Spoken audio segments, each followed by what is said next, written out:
kamwe atako nakoze naha wowe gira vuba umutange kwa prodi ibyo ni ibintu bibaho kabisa ariko akantu k'ishyari nibiki ako ngako Sabara kagira ngewe nta nzavuga uko ibintu biri uzabinkundira uzabinyangira naho muri business bwo ntago ibyo bintu byabura gusopa nako ngako nashaka kumwumva no kuvuga ngo ahangaha nyakubahwa Nyarwaya Innocent niba kuko nje personally nta kintu nzi napfuye nawe nta nicyo tuzapfa nta nicyo duteganya gupfa uwo ngo no bita DC Clement narazize ko Tycoon yaje kuri channel yanjye akavugiraho amagambo atari meza tutararenga aho ngaho ngo dukomeze uyu mupeti Tycoon ni umwe mu bantu bashatse kwica urubozo umuntu bita Yago ni umwe mu bantu baharabitse Yago bakamuhemukira ku rwego ndenga kamera yes the great shooter influence Marwema Rwujingoga n'imbabazi ndabakunda cyane nagarutse nanone rero muri bya biganiro byacu bandi kubagezaho inkuru ziri gutrendinga mbamenyera uko hano biri kugenda kwabwiye iyi showbiz ahanigeze ahiri kuva n'ahiri kugana gusa ibintu bimwe biragenda bisura mu mucyo bimwe biragenda bigenda neza ndimo ndishima cyane kandi ibintu biri kunezeza ndimo ndabona operations zitandukanye z'abantu bari kugenda basaba imbabazi naraye mbonye Yago yakoze ikiganiro nawe yimereye neza arasa nkaho bino bintu by'amatiku agiye kubivamo agasa nkaho atangiye kwikura muri bya biganiro by'umucyo we bya biganiro abantu bamukundiye bamumenyeyo cyane yuko yari amaze n'iminsi avugwaho ibintu byinshi bitari byiza hari abantu benshi bagiye bavuga ati Yago bino bintu ari gukora arimo aragenda arengera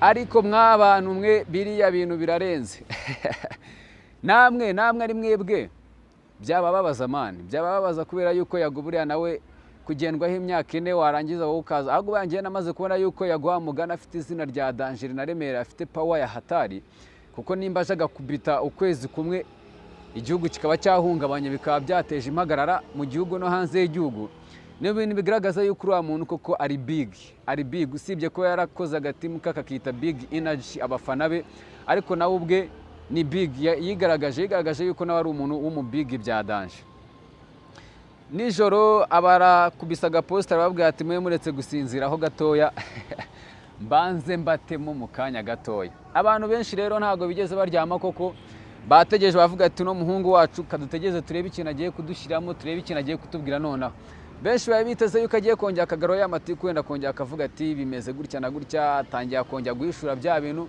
nkuko yavugaga yuko ari abantu ashaka kongera guta hanze akavuga ibindi bintu byabo ariko umuhungu ntago ariyo style noneho yagarutsemo yaje ari kumwe n'umukire bita Safari uyu nguyu ni umukire cyane muramuzi mu minsi yashize yagiye akorana ibiganiro byinshi bitandukanye avuga story ye n'ukuntu yatangiye y'ubuzima ni story nziza twavuga yuko ari na fresh cyane kuko hari urubyiruko yafasha kuko igenda igaragaza uburyo umuntu yakwiteza imbere ibintu bikagenda neza ni ibintu bya fresh kandi bishimishije navuga ni Yago komerezaho ngo umurongo wari urimo uwo murongo watangiyeho kongera kwikora ibiganiro byawe kuko bino bintu byawe bitangiye kuba birebire nanagushima yuko ushobora kuba imwe mu bantu bagenda bumva inama z'abantu twagiye tubivuga kenshi tuvuga ati aya magambo wakoresheje wararengereye tugenda tukubwira ati gerageza ugaruke mu mwimerere wawe bino biganiro bindi bijyanye no gusebya bijye kure bijye kure ibyirengagize wowe wikomereza umujyo wawe kuko iyo ukomeza n'ubundi kuguma uvuga kuri abo bantu wongera uhisha ibintu bitandukanye uvuga ibintu ngibyo biremereye mwana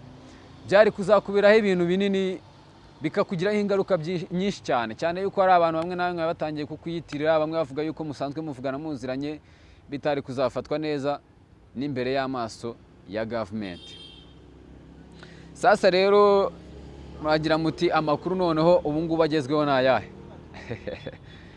ariko iyi showbiz cyakora iyi showbiz irarenze mwana irarenze kabisa nyuma y'amaspecial menshi atandukanye twagiye kubona tuntu witwa Godfather amanitse amaboko aravuga ati njyewe nemeye guca bugufi nsabye imbabazi aho nakosheje cyane nsabye imbabazi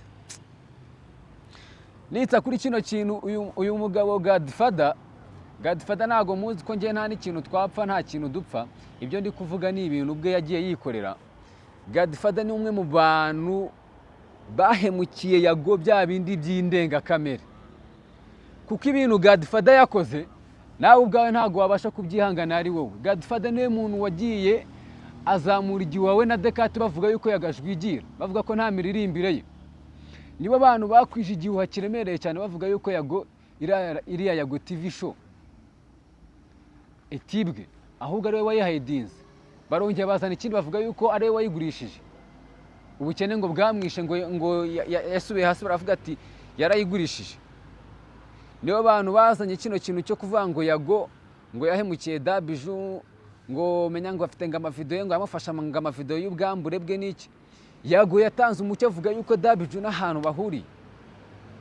Dabiju yamwikundishagaho aho yajyaga kumurogesha avuga ati aho kugira ngo yagagende sinshaka kumubona atari kumwe n'undi muntu, atabana n'undi muntu utari njyewe, ahubwo namurogesha akava mu buzima.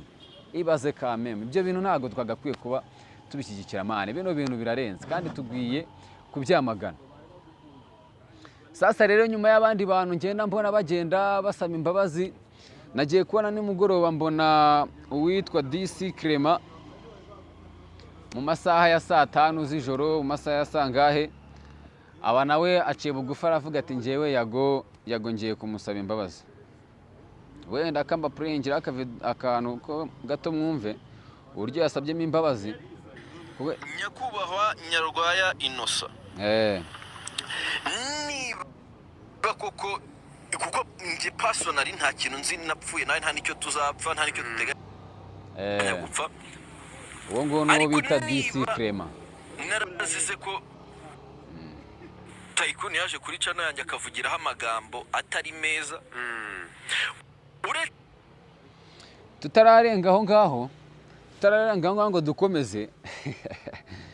Uyu mupeti Tycoon ni umwe mu bantu bashatse kwica urubozo umuntu bita Yago, ni umwe mu bantu baharabitse Yago bakamuhemukira ku rwego ndengakamere. Tycoon nimba mumwibuka ni umunyamakuru kuri gitangazamakuru nashatse kuvuga kuri televiziyo runaka, ni umwe mu bajama bavuga biyemera byatari biyemera bya danger. Uyu rero ari mu bantu bakashije Yago avuga yuko Yago nta kintu ari cyo, ni umwe mu bantu bagerageje gukubita hasi izina rya Yago akarisubiza hasi, ariko umuhungu bita Yago yakomeje guhatana. Kankomeze wenda wumve ahangaha ibintu ngiye kuvuga ntago ari ibintu ngewe nivane mu mutima wanjye cyangwa nihimbiye, ni ibintu biri kuvugwa, ni ibintu yavuze n'amajwi menshi arahari ngira ngo mwarabibonye. Reka wenda nkomeze mwumve. Uretse nawe n'abanyarwanda bose muri rusange babonye kiriya kiganiro kuko cyamaze amasaha 28 cyamaze umunsi wose amasaha 28 ari njye niba aricyo kintu twapfuye kiracyo ngisabiye imbabazi n'abanyarwanda bose bakibonye. Wowe umuntu atajya ngo ntitwapfa amazuru ntitwajya ngo ngiye simvangiye ngiye singize gute, oya ntago bihura n'umurongo wanjye ntago rwose. Abantu muzi ibintu byabaye mu myaka yashize, ngira ngo mwese muzi amateka y'igihugu u Rwanda rwanyuzemo, hajya kwaduka urwango rwagejeje igihugu cy'u Rwanda kuri jenoside. Ibintu byitwa amazuru ni ibintu bagendeyeho cyane. Sasa rero uyu muntu bita Tycoon ni umwe mu bantu babwiye Yago ati twe nje nawe ntago twapfa amazuru, nje nawe gutya na gutya, amagambo atari meza, kuko amwe mu magambo yakoresheje nkanjye njyewe nk'umunyarwanda ufite ubwenge utekereza neza nta nubwo natinyuka kuyasubiramo. Uyu Tycoon ni umwe mu bantu bashatse gukasa uwo bita Yago ku rwego rurenze rumwe rurengereye. Mw'abantu mwe rero muhaguruke bino bintu tubirwanye, n'aba bantu bashaka kwinjira muri bino bintu bagashaka kwangiza ino showbiz bayikuramo urwango rudashira rutarangira, tubakubite agakoni kunda wa mugani wa Bruce Melody. Ntago bino bintu bikwiye. Tycoon ni umupeti mutoya, Tycoon ni umupeti bano bajama bafashije kugira ngo azamuke, kuko murabizi muri no showbiz naho hagenda habamo ibintu byo gufashanya kandi ni ngombwa abundi abantu nyabantu barafashanya bakazamurana, kuko n'ubundi ikintu urimo utazamuye mu undi muntu nawe ngakizamukiremo ntago icyo kintu uzagikora ejo n'ejo bundi wanapfa, ariko kugomba gupfa usize abantu bazagushimira. Mugomba mani kujya musiga ibintu byiza tuzabirukiraho. ntatinze rero ngarutse kuri uyu nguyu DC Clement ni umwe mu bantu bateye iya mbere yo gusaba imbabazi, ariko uyu DC Clement ni umwe mu bantu bashinyaguriye uwo bita Yago by'indengakamere, kubera yuko yari azi Tycoon, yari azi neza umuntu ashobora gucaho agasebya Tycoon mu buryo bumworoheye, agasebya Yago mu buryo bumworoheye. Niko gufata ikintu cyo yise operasiyo, aragenda azana umuntu bita Tycoon.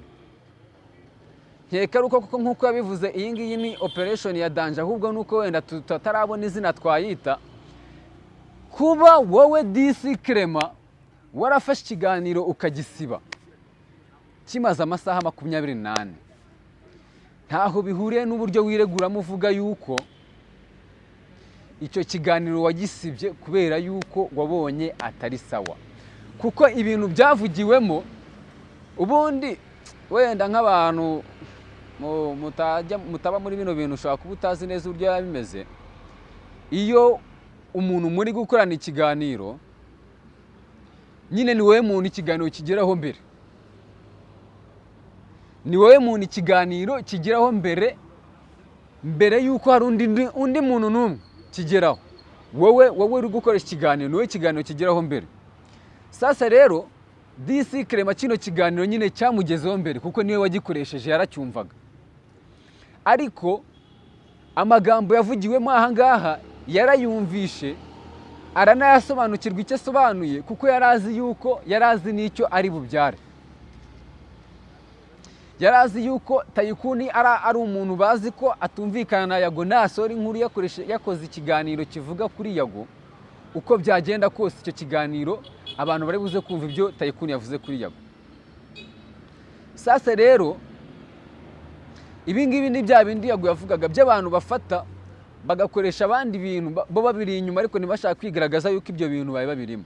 Bivuze ngo wowe DC Clement urimo urashaka kugaragaza uruhande rwawe yuko ibyo bintu utari ubirimo, ariko ibyo bintu wari ubirimo kuko wari ubizi. Amagambo yose Tycoon yavuze wari uyazi, kuko ni wowe yayavugiraga imbere mu maso mbere yuko ugenda ngo editing, nurangiza ugire gute wa uploading. Dashboard yawe ni wowe uyikoresha, niyo haba hari n'undi ufite wahaye wenda wagrantinze yuko yajya ya uploadinga, ariko byose biba byavuye mu maboko yawe. Nta kiganiro na kimwe cyakwa uploadinga uko biri kose utavuze ati icyo kiganiro ni sawa, cyane yuko we n'ibiganiro byinshi binyuraho ngaho ubu hibereye. DC Clement rero wenda gusaba imbabazi ntago ari ububwa, icyo cyo ndakigushimira cyane ko waciye bugufu ukemera ugasaba imbabazi, ni ibintu byiza cyane. Nkeka yuko nta n'uwakugaya. Twirengagije yuko uri umwe mu bantu bashatse kumutwika, kuko nakunze yuko wemeye ukanavuga bimwe mu bintu wahuriyemo na Yago, nubwo hari akantu wanazemo kako hari ibintu wagiye kumusetingira kuri YouTube ye, ngo wabikoraga ngo ari we ngusa nkaho ubizi fresh ubisobanukiwe, abantu bakwishyura icyo gihe bakwishyuraga iryo 5, ngo ariko murahuza gutegereza yuko ari bukwishyure, uraheba biza kurangira witahiye urabyihorera. Ariko uza kuvuga yuko nyuma waje guhura n'ikibazo Yago akagutabara, akagufasha, akaguha amafaranga. Uyu DC Clement ni umuntu uzi showbiz kuko nawe yimazemo igihe. Ngira ngo mu kiganiro yakoze kirekire cy'isaha irenga, yavuze nawe bimwe mu bintu byagiye bimubaho muri iyi showbiz. Avuga mu bimwe mu bintu byagiye biba muri Miss Rwanda. Avuga umuntu bita Sabe, uburyo yashatse kwishyura kugira ngo ari uzajya hostinga ibintu bikorwa byose n'abantu bitabirira Miss Rwanda, ariko ntibyakunda, arivumba yabivamo. Uyu DC Clement ni umwe mu bantu bagerageje kwihiringa gitangira, kuko n'abantu batamwumvaga. Abanyamakuru bagenze biti bifi bari batangiye kubyimbamo, ntago bumvaga ukuntu ako kana gatangiye kuza kabinjirira bya danger, kuko kimwe mu makuru dufite nuko bano bantu iyo babonye waje ushoboye bagerageza uburyo ki bwose bashobora kugukubita hasi. Ibyo bintu rero nibyo natwe tudashaka, kubera iki mushaka kubuza abantu kuzamuka kandi abantu bafite ibintu byiza bashaka kugeza ku banyarwanda bizabagirira umumaro bikubaka igihugu bigateza igihugu imbere? Ni ukubera iki? Uwitwa Emirene, ibintu ndi kuvuga ntago ndi kumuhimbira mw'abantu, ni DC Clement wabivuze, nimuntera amabuye nimuntera amabuye. Uwitwa Irene ngo yafashe screenshot iyo bita DC Clement y'akantu yafashe katarimo n'amajwi bahaye ngo lift uriya mukobwa mwise neza wari witabiye Miss Rwanda, agasharinga muri groupe y'abanyamakuru avuga ati murabona kino cyane ibintu kiri gukora. Abangaba bose ikintu baye bagamije ko DC Clement bagira gute, bamukuramo, ntago baye bakimushaka. DC Clement njyewe nakurikiranye kiriya kiganiro numva yuko bimwe mu bintu wagiye ukora byo guhostinga nka kuri aba hosting Tycoon n'abandi bavuga ku bintu byayago hamwe namwe bakubita hasi, harimo akantu bita gushaka kwihorera. Kuko umwe mu bantu bavuze ko niwe wabyivugiye rwose Clement wabyivugiye, wavuze yuko mwagiye i Butare umuntu witwa Yago, umuntu witwa Emi Kinege, umuntu witwa Emirene ari bamwe mu bantu banze yuko ugenda mu modoka imwe nabo. Baravuga ati wowe ntago turi bujye mu modoka urimo wowe. Byarumvikanaga yuko kuko bari abantu bafite izina, nibavuga ati ntago tugera mu modoka uyu mupeta arimo, wowe wagombaga gusigara. Ibyo byo birumvikana. Ariko bino bintu bya iki kiganiro cyampaye isomo, iki kiganiro nakivanyemo ibintu byinshi cyane cyanyeretse uburyo kino kibuga kimeze. Uwitwa Emi Kinege, ariko nta nubwo mujya mufata amasomo maze kubibona. Emi Kinege se ko numva ngo ni wowe wari urenze, ngo buri munyamakuru wese yumvaga ari wowe umeze gutya, niwe wari igifi kinini uyoboye. Uyu munsi bimeze bite? Nyine uyu munsi uko wari umeze ntago ari kukimeze. Icyo gihe wafatwa nk'umuntu uyoboye, ariko ntago ariko bimeze. Ibyo ngibyo byararangiye. Ni na rero mbabwira nk'ubu ngubu, mwebwe mwiyita abantu bakaze, mwiyita ko muri abantu baba big banini cyane muri iki kintu cya showbiz, muri aba YouTubers babyimbye, mugashaka kubuza abandi bana kuzamuka nabo ngo berekane ibyo bashoboye kandi bifitiye inyungu abaturarwanda. Ntago ibyo bintu biramba. Uru ni urugero rwiza rugaragaza yuko ibintu Emi Kinege yashaka gukorera DC Clement, ashaka kumuheza hasi amubuza kuzamuka, ntago byari ibintu azakora igihe kirekire. Uyu munsi yakabaye yaricaje wenda yaricaje Clement, wenda bino bintu yaranabiretse, yaracitse intege nuko yavuze ko yanze gucika intege, yarihanganye. Ariko se yaza kuba yaragiye atakirimo, byari kuba byaragufashije iki? Kuko uyu munsi nawe nta zina rya danje ufite rikomeye ku buryo wavuga ngo wenda urirjyanya n'aba ngabo. Abo bose bagufataga nk'umuntu urenze, abenshi barakurenze baragusize. Sinyeka yuko uri ku rwego rumwe na bayago basabe nabo ba Irene. Uyu munsi Clement nawe urwego ariho rurashimije rurarenze, ntago izina rye n'iryo ufite sinzi uko twabikompara. Abantu mubizi mujye muri comment mwandike mumvuge ukuntu mubyumva, mumbwire niba mushobora kuba mwagiranya uwo bita DC Clement na Emi Kinege. Nyine izina rye rifite ukuntu hari abandi bantu baje bararenga bajya hejuru. Sasa rero icyo nshaka kuvuga ni iki ngiki. Ikintu nshaka kuvuga ni iki ngiki. Nimufata amasomo, aba YouTubers mufata amasomo mureka abandi bana nabo bazamuke bagaragaza ibintu bashoboye. Kuko nimukomeza kwigira gutya ntago tuzabemerera, ntago ibintu tuzabyemera, ntago tuzatuma bino bintu mukomeza kubikora, ntago muzabikora igihe kinini. Gute ko twamaze kubona ibintu byanyu, kuko aka kanya mu magenda mwisubiramo, mu magenda mugaragaza amabanga yanyu. Uwitwa Sabe, abantu benshi bagiye bamuvuganira bamwe na bamwe bavuga ati Sabe bino bintu baramubeshya, ntago bino bintu yabikora.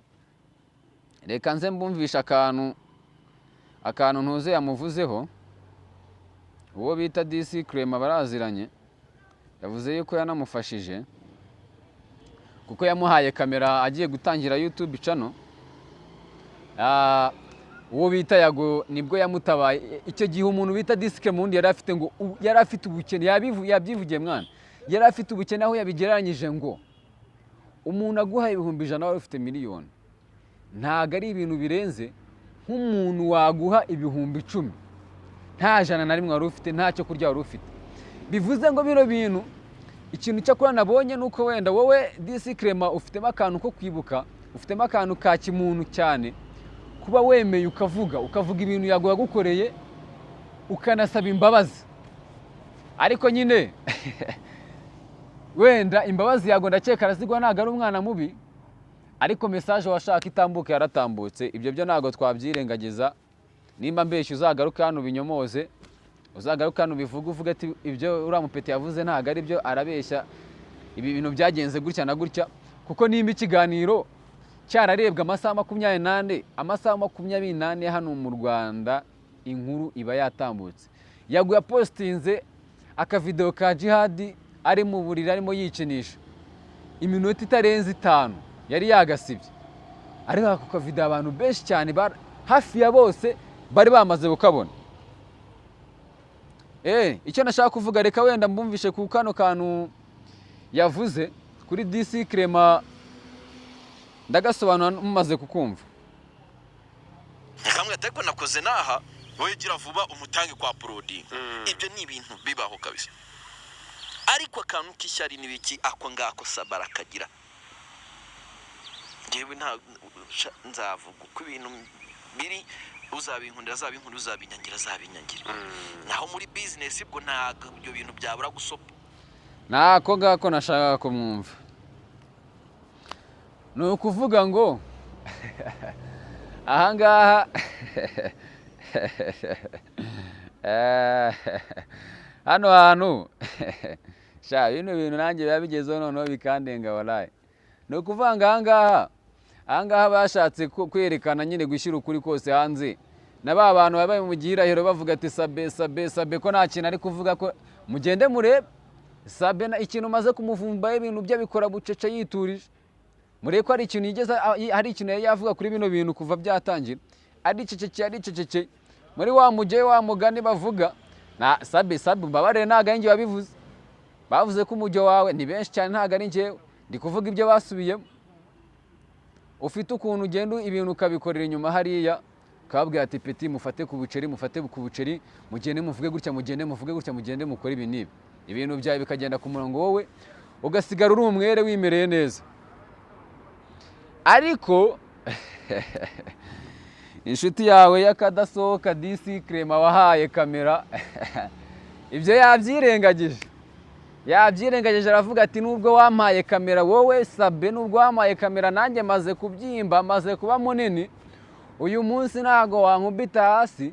Uyu munsi ndi umwe mu bantu bashobora kwigarurira channel niyo mwayikubita strike. Ati reka byose mbivuge. Ngira ngo murabyumvishe ko Sabe akantu ko kagashyare kagira ni DC Clement ubivuze. Atazagira umuntu bimbaza cyane, kandi Clement ariwe wabyivugiye, namwe muzagende mu bimubaza bibasobanure neza. Ariko icyo nashaka kuvuga ko ishyari nyine mwamaje kuryumva ko nde arifite. DC Clement wo bita Sabe afite agashyari, kuko DC Clement n'umuntu bakoranye igihe kinini, barabanye guhera mu myaka ya kera. Uriya Sabe akiri umunyamakuru kugiye aravuze ati akantu kagashyari umuntu bita Sabe ko nkamuziho. Yatanze ingero nyinshi avuga ko biriya byo wenda byo gutanga amafaranga inyuma ukagira gutya na gutya kugira ngo tware umutumirwa nta byadanje, ari business. Agenda atanga ingero zitandukanye. Ibyo wenda hamwe ku ruhande rumwe twagenda tubyumvamo ko birashoboka, bose baba bashaka amafaranga, buri wese agira ngo abone agafaranga atunga umuryango, cyane ko bose baba bafite imiryango. Kabone niyo adafite umugore akaba afite famiye, ashobora kwita ku mubyeyi wamureza agakura, nawe akagira kandi kanamukorera. Ibyo wenda twabyumva. Ariko yashimangiye akantu bita gashyari. Sabe ikintu nanjye nagusaba, ako gashyari nimba ugafite gerageza ugabanye, were no kugagaragaza nimba unagafite wibigaragaza, kuko abantu bamaze kubona yuko iryo shyari nyine urifite. Nose nimba DC Clement ashaka avuga ati akantu kagashyari njyewe Sabe nkamuziho, ninde wundi wo kuza kubihakana? Ari umushiti wawe, umuntu wahaye kamera, uko biri kose arabizi ko ako kantu gahari. Karahari kandi ako kantu ni kabi cyane, ntabwo tugashyigikiye. Ntabwo sasa tugendeye wenda ku bantu basabye imbabazi, hari uwo Godfather yasabye imbabazi, uwo DC Clement yasabye imbabazi, uwo bita Eminyawe yasabye imbabazi, Skyto yasabye imbabazi, uwo bita Makacha yasabye imbabazi. N'abantu benshi cyane basabye imbabazi, uwo bita Super Manager yasabye imbabazi. Abo bantu bose baciye bugufi bagasaba imbabazi. Njyewe ku giti cyanjye mbahaye respect, ndabashimiye kabisa, mukwiye iki kubaho, kuko buriya gusaba imbabazi ni ubugabo, ntago ari ububwa, ntago twabigaya. Ntagire umuntu uzanganga avuge ngo DC Clement cyangwa runaka ntabavuze bose mu mazina ngo ibintu wakoze ni ububwa. Gusaba imbabazi ni ubugabo. Umugabo nubura nushobora kwicekinga akamenya amafuti ye, akamenya amakosa ye, akaba yasaba imbabazi akanikosora, nimba mutarabikoze mufite ikindi kintu mugamisha. Kuko turabazi, tumaze kubona yuko mu bantu harimo ikintu bita uburyarya, harimo ikintu bita kwiyorobeka. Ushobora kubikora wowe ufite iki, hari ikindi kintu runaka ushaka kurinde kuri Yago. Rero ndashimira Yego Eminyawe wasabye imbabazi, ni byiza, wisubireho kandi ntimuzasubire. Eminyawe Eminyawe ari mu bantu bakashije cyane umuntu bita Yago. Nimba mubizi umuntu bita Eminyawe, hari ikiganiro Yago yakoze, hari ikiganiro Yago yamukoresheje. Eminyawe avuga ubuzima bwe, avuga uburyo yize, avuga uburyo nimba rinde ngo wamuteye igikomeye mu mutwe, avuga yuko byamuteye ikibazo cyane kugeza n'ubu ngubu ashobora kurara yicaye kubera umutwe uramurya igihe kinini kubera icyo kibazo yagize mu mutwe.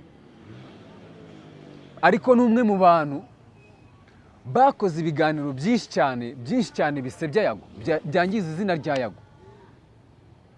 Ntabwo ibyo twabyirengagiza. Uwo ni umwe mu bantu wanze yuko ukuri kujya hanze. Ejo bundi Nese yarabivuze, yavuze yuko yakoranye ikiganiro n'uwo bita Eminyawe, ariko ngo kubera ko cyari kirimo ukuri kwishi banze kugishyira hanze, ahubwo baragisharinga nabo ubwabo kugira ngo bakirebe, wumve ko akagambane kari muri iyi showbiz. Nimba ukoranye n'umuntu ikiganiro, aho kugira ngo ugisore, warangiza ahubwo ukagifata ukagisharinga ba bantu yatanzeho ukuri, yavuzeho ukuri, kugira ngo abo bantu bongere bagire gute. Nimba ukoze icyo kintu, abo bantu bari bwitanye n'undi kugira ngo bagire gute, barwanye wa muntu bamushyibize hasi. Ibyo bintu ndetse yarabisobanuye, avuga uburyo yaretse kuririmba akinjira muri hip hop kugira ngo agire ibintu agenda avuga, agire ibintu agenda ashyira hanze. Ngira ngo byose mwarabikurikiranye. Rero ikintu nababwira cyo ntago gusaba imbabazi ari ububwa. N'abandi mwese muze muce bugufi, mupfukame, mumanike amaboko, muvuga ati Yago tugusabye imbabazi, Yago twaraguhemukiye, ibintu twakuvuze ntago byari bikwiye, twarakurwanyije kandi nta nubwo kuko Yago ntago mwamurwanya ngo mumugeze hasi bikunde man. Uriya mupeti nawe ari blessed, ni ibintu byagiye bigaragara ko mwamurwanyije igihe kinini, yaza kuba atari blessed byakabaye ibintu bye byararangiye.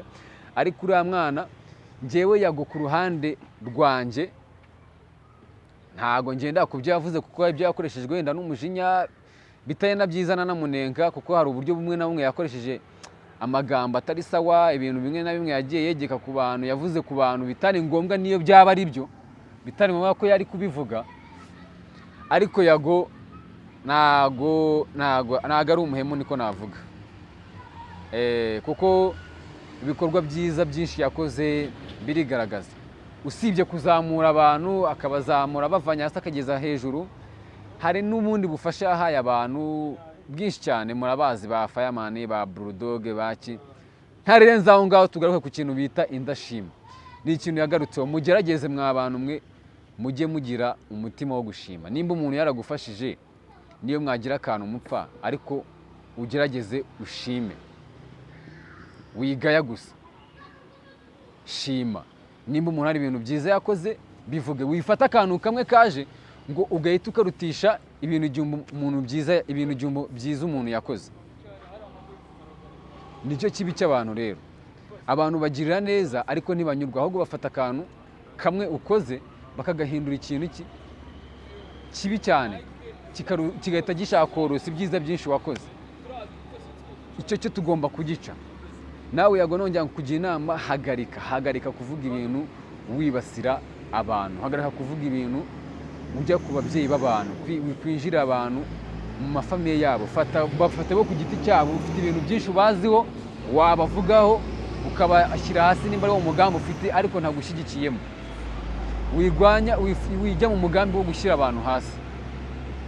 Komeza ugoyinge, ukora ibintu byawe bigende neza. Twaragukunze, ntabwo twagukunze ushyira abantu hasi, twagukunze ukora ibintu bizima. Sasa rero hari abantu benshi yagiye avuga, ba Melody bande n'ibintu byinshi cyane ariko yagiye avuga.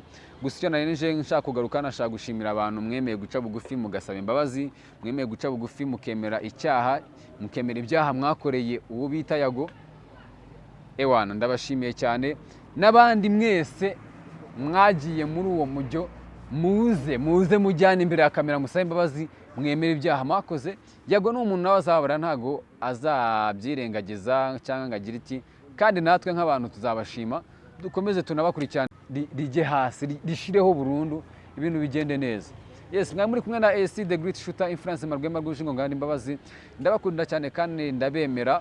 Mukomeze mukore subscribe, mwinjire muri comment, mwandike comment like, tumenye uko ibintu bimeze, uko bihagaze nuko mwakira ibintu byacu.